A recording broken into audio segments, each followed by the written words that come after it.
Estamos aqui pela TV Horizonte, a TV de Nossa Senhora da Piedade e a nossa padroeira. Um abraço para você, minha amiga dona de casa, companheira de todas as tardes aqui pela TV Horizonte. Muito obrigado pela sua audiência, pelo seu carinho. O senhor aí também, muito obrigado pela sua audiência, pelo seu carinho sempre conosco. Nós estamos aqui mais uma vez nesta tarde com o nosso programa Suelen Ogando. Boa tarde. Boa tarde, Arcir Antão. Boa tarde você que está conosco nessa tarde maravilhosa de segunda-feira.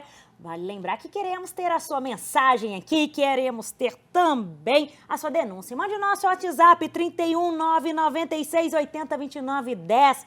E estamos no canal 30.1 HTTV Digital e também ao vivo pelo YouTube, viu gente? Transmissão ao vivo na TV Horizonte Oficial.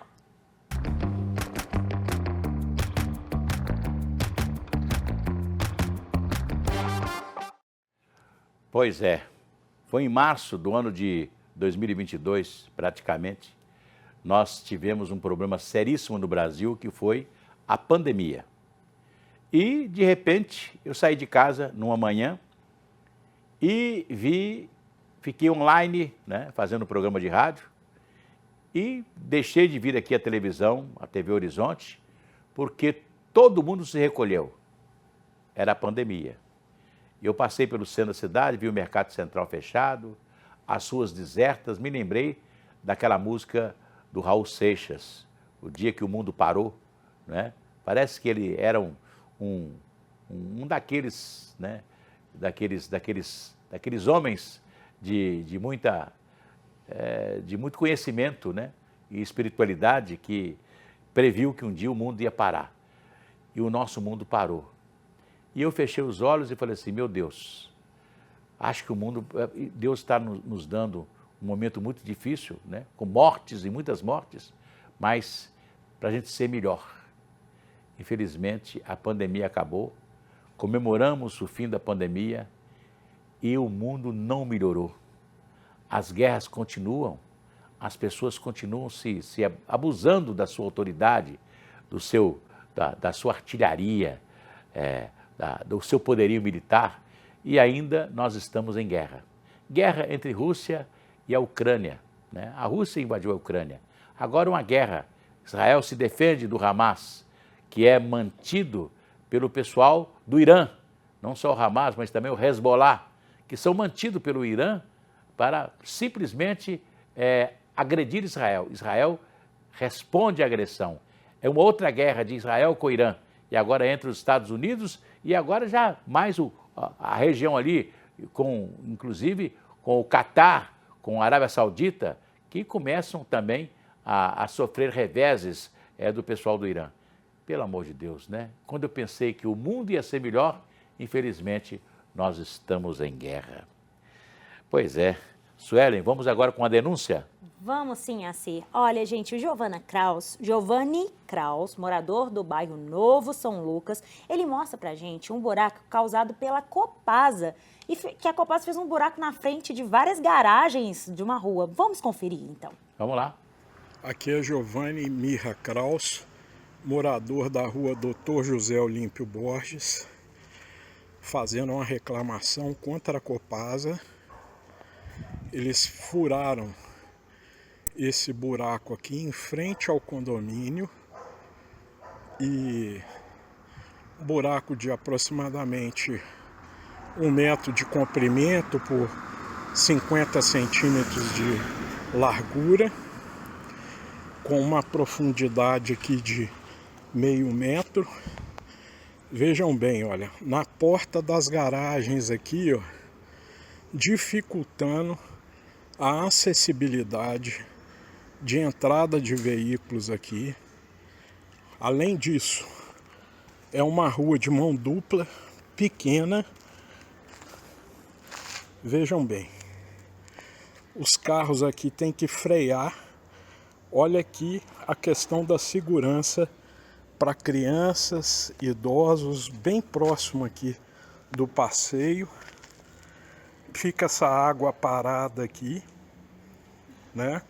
Em tempos de dengue que nós estamos vivendo.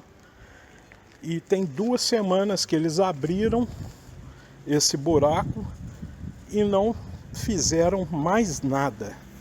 Nós já fizemos a reclamação na Copasa e eles não vieram para poder fechar, né?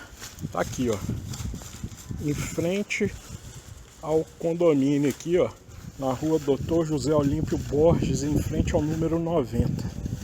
Vocês podem perceber, ó, pessoas com um carro utilitário, um carro maior, têm dificuldade para manobrar e entrar aqui, porque já tem esse poste aqui praticamente na entrada e ainda fizeram esse buraco aqui.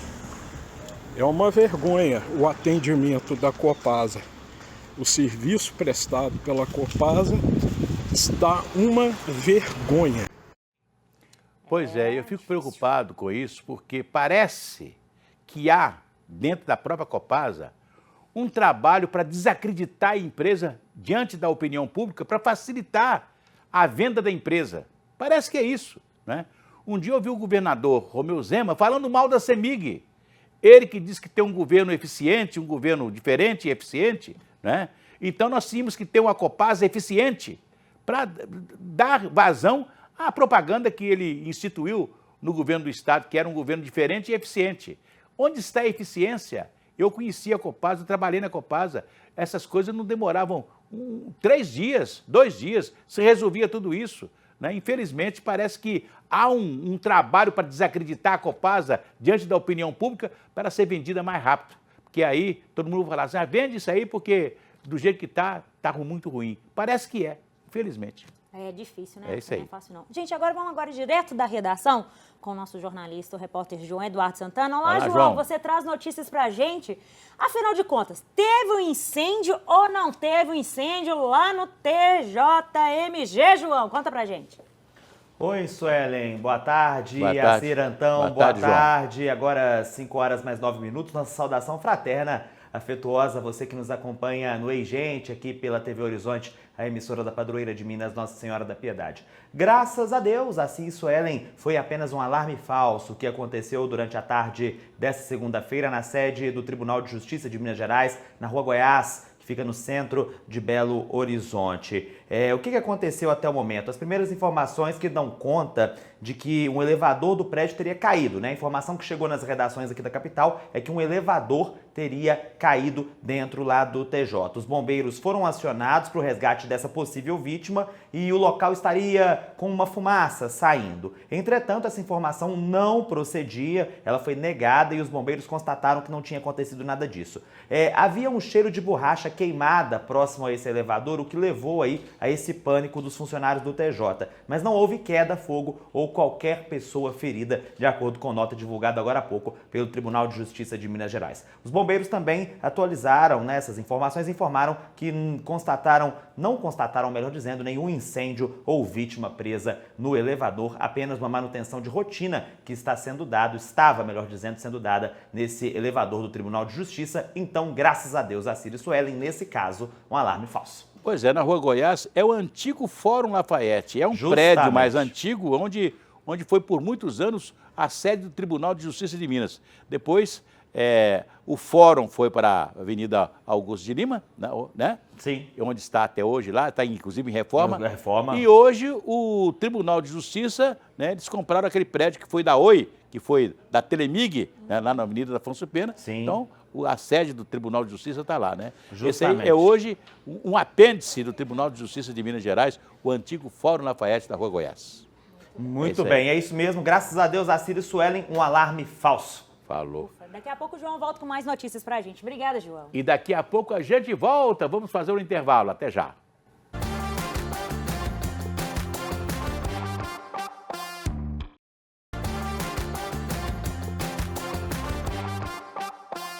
Conheça a Oral Sim. Há mais de 20 anos de mercado. Somos a número 1 do Brasil em implantes dentários. Para lhe recepcionar, temos estacionamento privado exclusivo para pacientes. Nossa equipe de doutores faz com que sejamos referência em serviços de implantes dentários, prótese protocolo, lentes, facetas, clareamento dental, ortodontia Invisalign e clínica geral. Pensando em seu conforto, contamos com moderno raio-x panorâmico digital e scanner intraoral tecnológico. Trabalhamos com renomados laboratórios de prótese de Belo Horizonte para personalização do seu caso. Uma sala de pós-cirúrgico com assistência de profissionais para a sua recuperação. Você que sempre sonhou em transformar o seu sorriso, o seu dia chegou. Meu nome é Dr. Ricardo Justo e nós, aqui da Oral Sim Implantes, estamos te aguardando para transformarmos o seu sorriso. Venha! Oral Sim, o nosso carinho constrói sorrisos. Dona Maria das Dores, Dona Maria das Dores ali do Prado, falou assim, Cirantão, tão perto de mim e eu estava tão longe, né? Porque ela foi na Oral Sim da Contorno, em frente ao Hospital Felício Roxo, do lado da Araújo, e foi lá e fez os exames, ligou, né?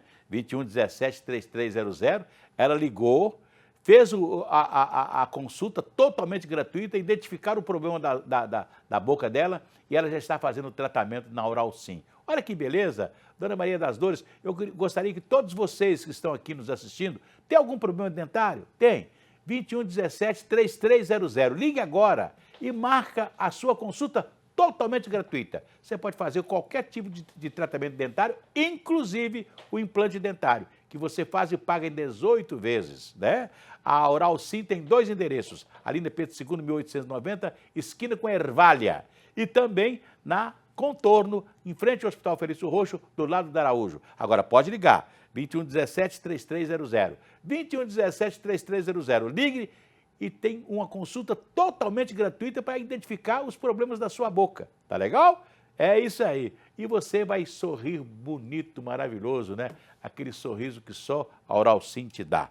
Suelen Ogando, vamos falar da nossa campanha do agasalho? Isso mesmo, assim, olha pessoal, até dia 15 de julho, tá? Nós vamos seguir com a nossa campanha da agasalho aqui na TV Horizonte. E você pode doar roupas, agasalhos, produtos de higiene pessoal, cremes hidratantes. Estamos aqui na Avenida Itaú, número 515, no bairro Dom Cabral, atrás da PUC Coração Carístico, tá? Vocês podem deixar aqui as suas doações ou também lá na Pastoral de Rua, que fica na Rua Além Paraíba, 208, no bairro Lagoinha. Então, pessoal, doe um agasalho, aqueça um coração. Faz bem, né? Nossa. Pois é, ali na Lagoinha, na igreja Nossa Senhora da Conceição, a velha igreja Nossa Senhora da Conceição, na Lagoinha, na Rua Além Paraíba. Mas vamos voltar à redação da Rede Catedral, onde está o João Eduardo Santana. João, como andamos de guerra? Cirantão, como você disse aí no seu prólogo, né, no início do Ei Gente de hoje, na sua introdução, infelizmente nós estamos vendo mais um cenário, né, um cenário de guerra. Nós vimos há alguns anos atrás um cenário de pandemia, né, que se assemelhou a uma guerra, e agora os nossos olhares se voltam mais uma vez a Irã e Israel, que já são inimigos contumazes, infelizmente, já há muitas décadas, há muitos séculos, essa rivalidade entre esses dois países. E na pandemia, né, João, nós sabíamos que tinha um vírus muito pequenininho, Sim. que não tinha possibilidade de ser visto a olho nu, tinha Justamente. que colocar um aparelho para ver, Sim. né, esse vírus que derrubou todo mundo, derrubou o mundo. Justamente. Não é verdade? E foi pior do que uma guerra, porque morreu muita gente. Justamente. Infelizmente. E agora nós estamos vendo as armas, né? É isso aí. Agora nós estamos vendo as armas, Cília. Então a gente viu o coronavírus e agora estamos vendo as armas, infelizmente, tomarem conta. E o novo capítulo dessa história que se desencadeou nesse fim de semana é a entrada dos Estados Unidos nessa guerra. O presidente Donald Trump tinha dito na sexta-feira, na quinta, melhor dizendo, a alguns jornalistas americanos que estava avaliando se iria ou se não iria entrar na guerra ao lado de Israel. E no sábado, né, à noite, todos nós fomos surpreendidos com a notícia de que os Estados Unidos tinham atacado bases nucleares lá em algumas cidades do Irã, né? E Israel chegou a dizer que foi um ataque americano muito bem sucedido. Informação essa que foi confirmada também pelo governo do presidente Donald Trump. E agora, a novidade desse conflito é o ataque do Irã a uma base dos Estados Unidos no Catar. Ou seja, mais um país que está sendo envolvido nessa guerra, né? Os Estados Unidos têm bases, né, bases de exército em vários países do Oriente Médio. O Catar é um deles. E uma base americana foi atacada pelo Irã agora no Catar. Mais um país envolvido nessa guerra. E agora o Catar já se manifestou, Assir, dizendo que agora, como ele foi atacado, mesmo sendo uma base de um outro país, o território do Catar foi atacado, o Catar agora se sente também impelido a entrar nesse conflito, ou seja, mais um país que deve se aliar aos Estados Unidos combatendo junto a Israel. Aliás, tem a Arábia Saudita também, né, João? Justamente, Que, a Arábia tem, Saudita. Tem base americana lá, justamente, a Arábia Saudita, Omã, Jordânia, todos esses países possuem bases internacionais aí dos Estados Unidos e devem possivelmente ser atacados pelo Irã. A gente vai acompanhar agora uma explicação do atual momento do conflito a partir do meu amigo Vladimir Feijó, que é professor da Faculdade de Ciências Internacionais da Faculdade Arnaldo, e a gente vai acompanhar agora como a gente pode explicar esse conflito entre Israel e Irã até o momento. Vamos ouvir o Vladimir Feijó. Vamos lá. A situação no oeste da Ásia se agravou com um escalonamento acelerado envolvendo os Estados Unidos em um ataque direto a instalações nucleares vigiadas pela Agência Internacional de Energia Atômica, condenada por quase todos os países no Conselho de Segurança da ONU ontem, exceto o Reino Unido, e houve também nota da diplomacia brasileira, coerente com o discurso que também condenou quando instalações nucleares na Ucrânia foram alvos, assim como reiterou que qualquer programa nuclear tem que ser pacífico, portanto, cutucando ambos os lados, tanto Israel quanto o Irã, se possuem ou têm pretensão de possuir programa nuclear. O que mais perigou foi esse desrespeito geral aos instrumentos do direito internacional, não só às ferramentas da ONU, Conselho de Segurança para discutir o tema, como a Agência Internacional de Energia Atômica, mas acima de tudo, o mecanismo da chamada diplomacia. Ao negar a possibilidade de conversas diplomáticas e permitir que representantes sejam assassinados enquanto estão negociando, o mundo fica sem um caminho para resolver e apaziguar os conflitos. A situação fica ainda mais tensa, já que nem do lado de Israel, nem do lado do Irã se consegue encontrar ao mesmo tempo um representante de outro país visto como neutro e equidistante que poderia acalmar o conflito. E como ambos os lados consideram que precisam responder às agressões sofridas em seu território, esse escalonamento fica cada vez maior e contínuo. O ataque de um lado é encontrado com o ataque de outro lado. Muito preocupante as novidades de hoje, segunda-feira. Israel bombardeou a Cruz Vermelha no Irã, assim como uma penitenciária objetivando soltar na sociedade iraniana sujeitos perigosos causando caos. Assim como, do lado iraniano, atacou-se instalações civis de governos regionais israelenses e também instalações de energia elétrica. Muito preocupante, porque fica cada vez mais claro que ambos os lados semeiam o caos nas respectivas sociedades.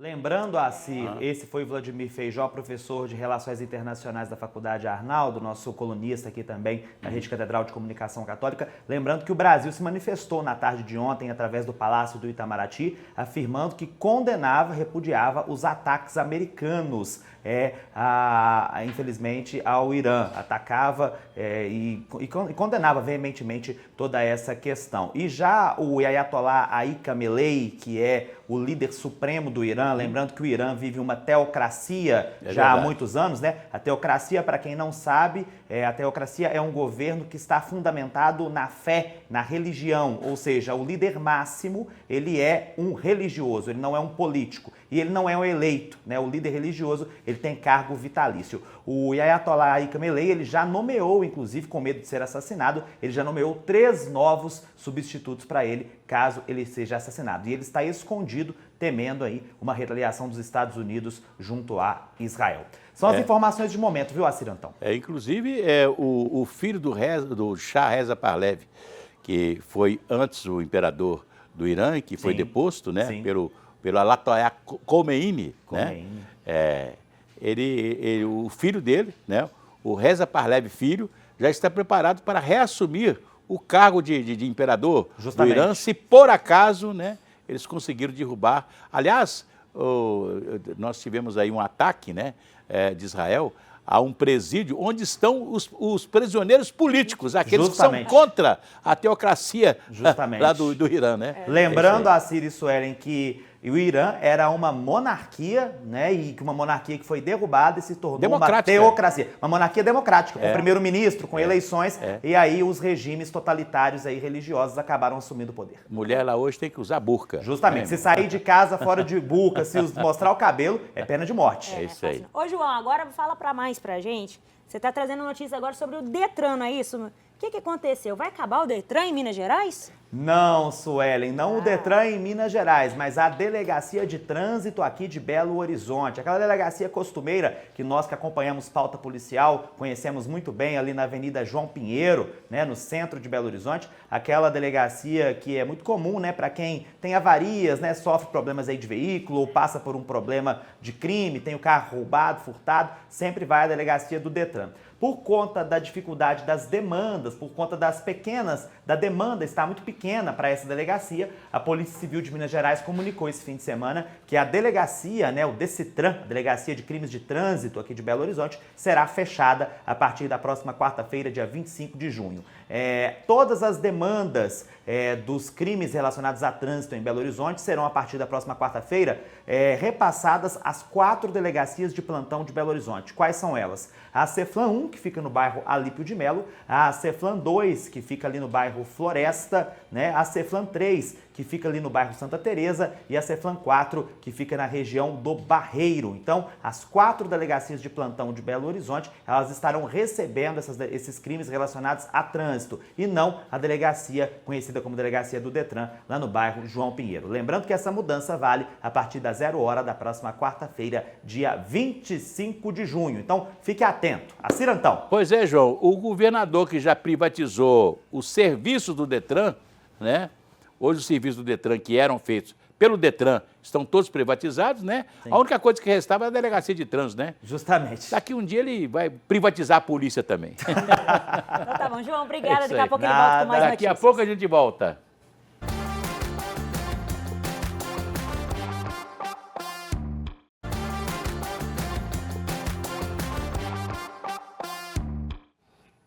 Voltamos aqui pela TV Horizonte, a TV de Nossa Senhora da Piedade. Sueli Ogando, nós vamos ter agora um festival do Sebrae. Festival de quê?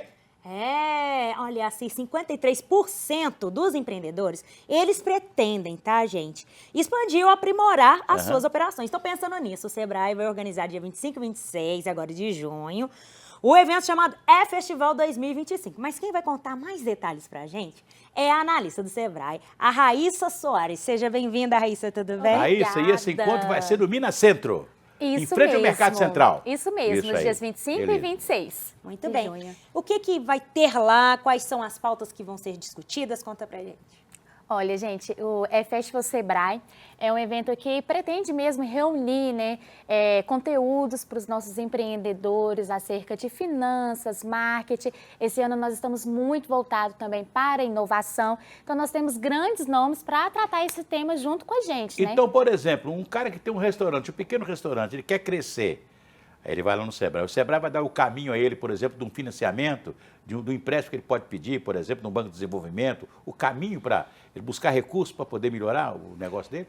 Claro, a gente dá as orientações, né, referente aos financiamentos, mas mais do que isso, né, a gente também trabalha muito com a questão das consultorias, as orientações, palestras, workshops, para que ele entenda como ele pode gerir esse negócio.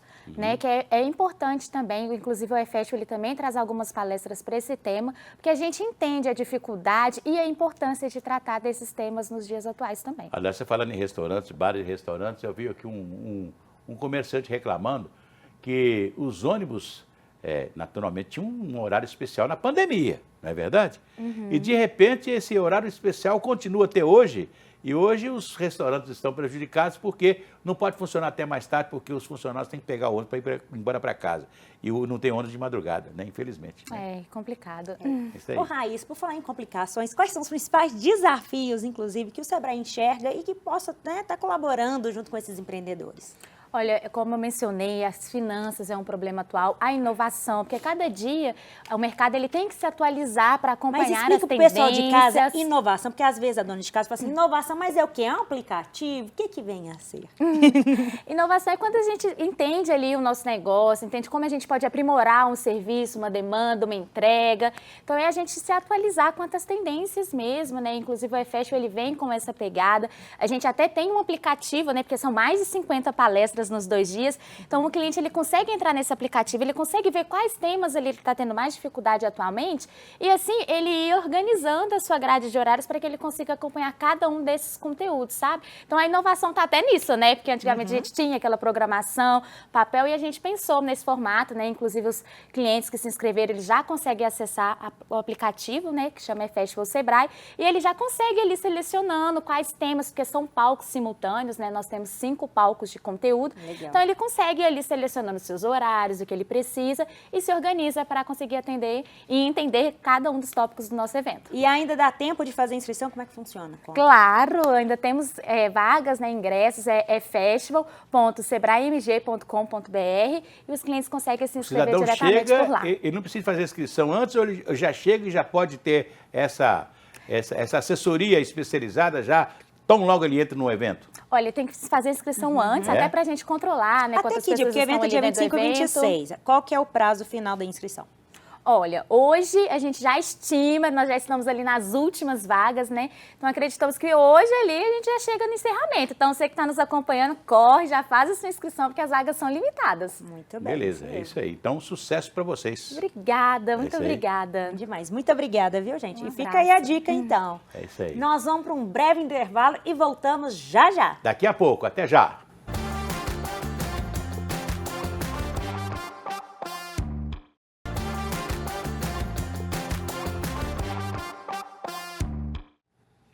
Voltamos aqui pela TV Horizonte, a TV de Nossa Senhora da Piedade, a nossa padroeira. O Sueli Ogando, vamos falar agora de energia elétrica e um tema muito interessante, muito importante, que já foi discutido hoje pela manhã. É isso mesmo, assim, olha, aconteceu hoje pela manhã, gente, o seminário Reforma do Setor Elétrico, o que está em jogo, com a presença de vários especialistas do setor, tá, gente? E para nos contar mais sobre os desdobramentos deste evento, recebemos agora, no nosso estúdio, a gerente de energia da FIENG, a Tânia Mara Santos. Seja bem-vinda. Muito obrigada. Tânia, o que é esse negócio de reforma do setor elétrico? É uma defesa que nós temos para que reduza o custo com energia elétrica. Mas, para nossa surpresa, em vez de reduzir, o custo aumentou a ser. Recentemente, a FIENG entrou numa campanha a favor da manutenção dos vetos do projeto de lei das eólicas em alto mar. Sei. É uma nova tecnologia, né? A energia eólica, energia limpa e renovável em alto mar. E nós defendemos esse projeto. É uma energia barata e limpa. Porém, o Congresso colocou matérias estranhas a essa lei, o que a gente chama de jabutis. Jabuti, fizeram um jabuti. Exatamente. Né? Quer dizer, um projeto que está discutindo, aprovado, o eólico, o cara põe lá uma outra coisa diferente que não tem nada a ver com o projeto. Inclusive põe carvão, gás, né? E incentivos, subsídios que já tiveram, já estão maduros o suficientes para terminarem. Então, a gente defendeu a eólica em alto mar, mas veio a sanção presidencial e colocou os vetos nesses jabutis. E nós defendemos a manutenção dos vetos. Mas, para nossa surpresa, infelizmente, parte desses vetos caíram, foram derrubados na semana passada pelo Congresso. Então, nós recebemos, né, o deputado Diego Andrade, que é o presidente da Comissão de Minas e Energia, e fizemos para ele um apelo que outros 2/3 desses custos, que ainda vão ser analisados pelo Congresso, também não caiam, porque isso imputaria ao consumidor brasileiro 350 bilhões de reais nos próximos 25 anos. Então, o veto que caiu já representa um aumento na nossa conta de energia de 3%. Caiu na semana passada, ou seja, prorrogando esses subsídios que foram dados 20 anos atrás. Na época, era um programa de incentivo às fontes alternativas, que era uma coisa muito boa, porque ainda não existiam essas outras fontes. Mas agora elas já estão maduras e competitivas o suficiente para que não tenhamos essa prorrogação desse programa. Aliás, uma coisa interessante, Tânia, é que as próprias companhias energéticas não estão preparadas para receber o volume de energia que as eólicas estão produzindo, porque o volume é muito grande e as linhas de transmissão não estão suportando, né, naturalmente, né? E isso está acontecendo no Nordeste, né? Está acontecendo, assim, muito atualizada a sua informação. Então, tanto as eólicas quanto as solares, elas produzem determinadas horas do dia em que, às vezes, você não tem a carga suficiente para atender aquela geração. E o operador nacional do sistema, o que ele faz? Ele corta essas energias de fontes intermitentes. Então, quando o Congresso aprova determinados vetos, imputando a compulsoriedade de colocar fontes na raiz, né, da matriz, acontece que esses cortes aumentam. E os empreendedores que investiram nessas usinas agora querem requerer que esses cortes, o consumidor também pague a conta. Então, Aliás, nós temos um exemplo, né, Tânia? morte. Nós temos um exemplo naquela crise da energia elétrica do governo Fernando Henrique Cardoso, né? Que o povo economizou, né? E depois tem que pagar a conta porque as companhias energéticas faturaram menos. Lembra? Exatamente. Né? E aí vira essa espiral da morte. Não é? Porque cada segmento, cada setor defende o seu próprio negócio. E aí não vê o coletivo. A FIENG está aí para poder defender a redução do custo da energia para a sociedade, para poder ajudar o empresário a sobreviver nesses custos ocultos que ficam nas contas. Verdade. E aí a gente quer deixar às claras, né, todas essas questões e qual foi o encaminhamento. Pedimos ao deputado que nos ajude, oriente outros deputados a manter esses vetos. Que as emendas sejam derrubadas. E na verdade, que o veto que foi dado pelo presidente para que elas não prevaleçam na lei, que eles sejam mantidos. E que não venha mais usina a carvão, usina a gás, né? Ainda mais que nós temos aí a crise do petróleo, cujo combustível para essas termoelétricas vai aumentar e onerar ainda mais a conta de energia. E colocar essa fonte inflexivelmente na base, você obriga a jogar água fora até dos reservatórios. Pois é, mas eu fico muito preocupado, Tânia, ultimamente, porque com essa voracidade do governo em receber mais dinheiro, em né? O governo já pensou até taxar as pequenas usinas que são colocadas em casas e apartamentos para energia solar. Aquela energia que te dá uma água quente dentro de casa sem ser a água da energia elétrica, que economiza energia elétrica, inclusive, né? Não é não? Pois é, o que acontece, assim, é que às vezes o que é colocado para a população, às vezes não é a realidade, né, técnica. Então colocaram na época taxar o sol, mas na realidade não é isso. Foi um subsídio que foi dado, onde quem tem a energia solar fotovoltaica deixa de pagar o uso da rede. O deputado até deu um exemplo diferente. Você tem um cavalo que corre de dia, outro que corre à noite e outro que corre de dia à noite. Então, o cavalo que só corre de dia, ele não pode ter o mesmo valor daquele que corre de dia à noite. Então, você gera energia para o sistema durante o dia e quer usar o sistema à noite, sistema elétrico.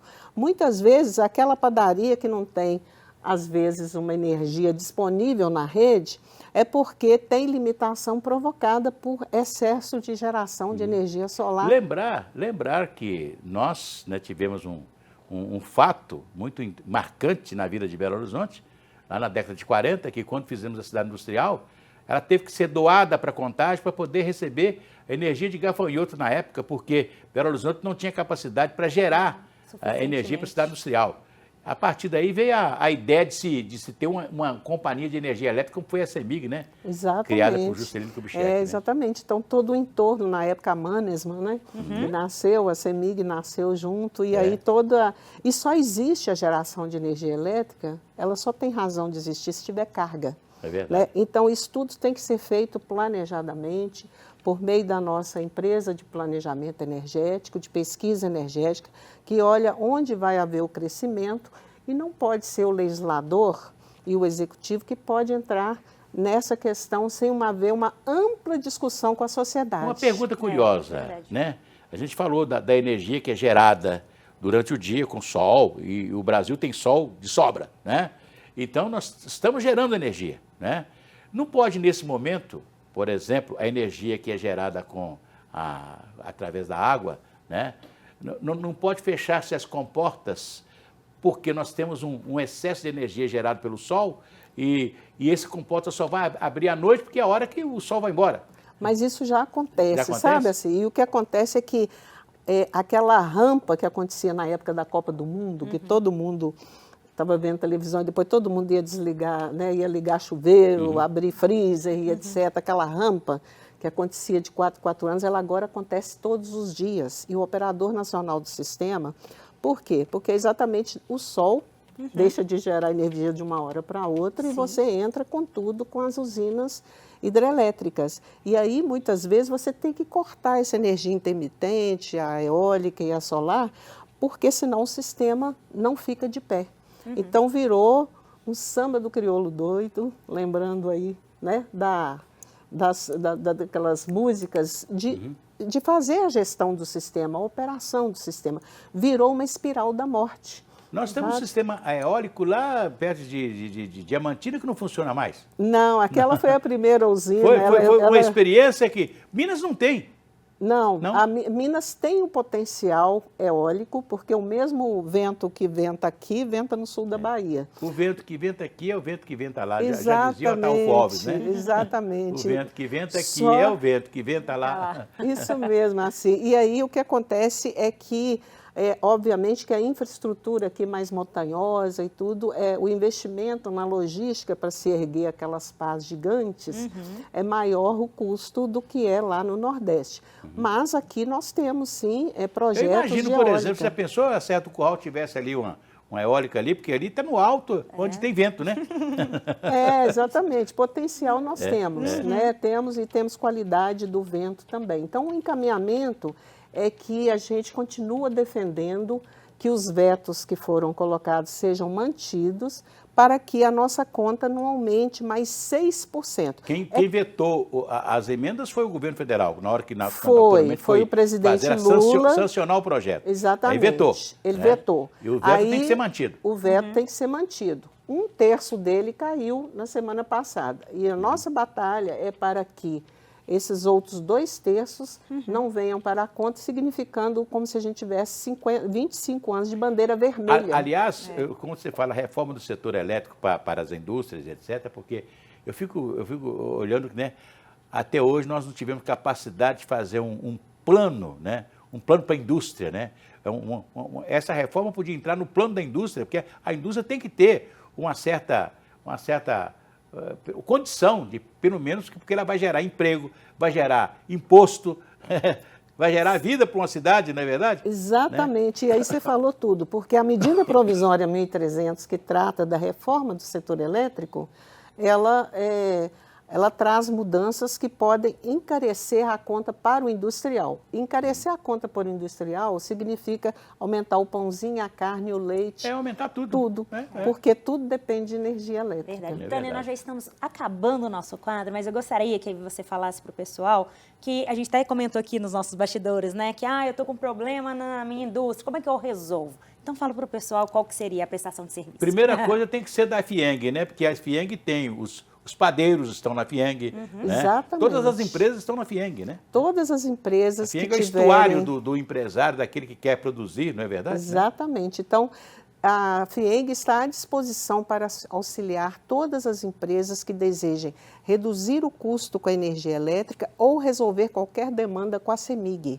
A parte de conexão, de qualidade, de fornecimento, basta mandar um e-mail para assessoria-de-energia@fieng.com.br e mandar a sua última conta de energia, que nós entraremos em contato e vamos resolver o seu problema. Muito bem. É bom lembrar muito que obrigada pela sua presença. Antes as padarias trabalhavam com lenha, né? Depois tem umas que trabalham com forno elétrico e outras com forno a gás, não é não? Né? Exatamente. Então a energia está sendo gasta de toda maneira. Né? Com certeza. É Nós estamos à disposição e eu agradeço aí a oportunidade. Muito obrigado pela sua obrigada. presença. Vamos lá à nossa Rede Catedral, a nossa redação com o João Eduardo Santana. João, Traz detalhes agora imposto sobre de renda? imposto de renda, olha só. É isso mesmo, ó, mais um lote da restituição do imposto de renda liberado hoje, tá bom? O segundo, para ser mais exato. Então você deve ficar muito atento, porque esse segundo lote já foi liberado desde as 10 horas da manhã. São 6,5 milhões de contribuintes que entregaram a declaração do imposto e devem ser contemplados nesse lote. É o maior lote da história, viu, Assir e Suelen? Tanto em número de contribuintes quanto em número de valor. São 11 bilhões de reais disponíveis a partir do próximo dia 30 de junho para essa restituição. Lembrando que esse lote é 100% para pessoas que têm prioridade, tá bom? 100% para pessoas que têm prioridade, ou seja, idosos, pessoas que têm doenças crônicas, profissionais da educação, dentre outros, tá bom? Embora não tenham prioridade por lei, os contribuintes que usaram 2 procedimentos em conjunto, ou seja, usaram aquela declaração pré-preenchida e também deram a chave Pix CPF como forma de receberem a restituição, eles passaram a ter prioridade na restituição deste ano. Ou seja, não é uma lei, mas a Receita Federal adotou esse critério. Colocou a chave Pix CPF como item também de restituição e colocou também a declaração pré-preenchida, está sendo contado aí como prioridade. Lembrando que qualquer dúvida sobre o imposto de renda, você acessa gov.br/Receita Federal, gov.br/Receita Federal e lá faz a sua declaração, se for o caso, né, de fazer também toda aquela modificação que é necessária. Às vezes você foi abocanhado pelo leão, prestou conta de alguma forma de alguma coisa errônea, precisa fazer lá as declarações necessárias para não tomar uma multa tão grande, né, Assir Antão? É verdade. Eu sempre falo aqui, né? Porque prioridade aí para os mais velhos, idosos, mas os idosos chegam aos 75 anos e já não podem mais fazer nenhum financiamento. Chega aos 75 anos, não pode comprar um consórcio, né? Mas pagar imposto pode. E pegar empréstimo, sim. A prioridade é pagar o imposto.